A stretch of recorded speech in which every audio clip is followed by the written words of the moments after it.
Yo guys, what is up? Welcome back to my YouTube channel here today for the second upload that's going up on here. This is my very first PC custom build that I ever did. Prior to this, I was, on a pre-build. I'm coining this the Kylo Ren build because it's red and black theme with a Kylo Ren Funko Pop. Essentially, I needed something that I could game and stream without losing no frames, and I think I accomplished that with my $1,200 budget, and I think I did a really good job, guys. I really think I did a great job. All the parts are going to be listed down below in the description. And I just want to thank my cousin for helping me build this thing and, teaching me how to put things together. Without him, this thing wouldn't be sitting on my desk right now.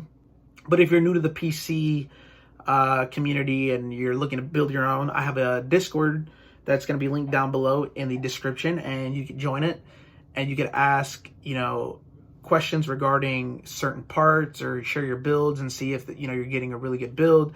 I have super smart people. Shout out to my boy Sean, my boy Jegs, Zez. Those guys are super knowledgeable, and I feel like I did a really good job building this thing. So, like I said, links are gonna be down below with all the parts. My Discord is gonna be linked. My Twitch channel is gonna be linked, and my Twitter, all my socials. Hopefully, you guys enjoy the Kylo Ren themed build.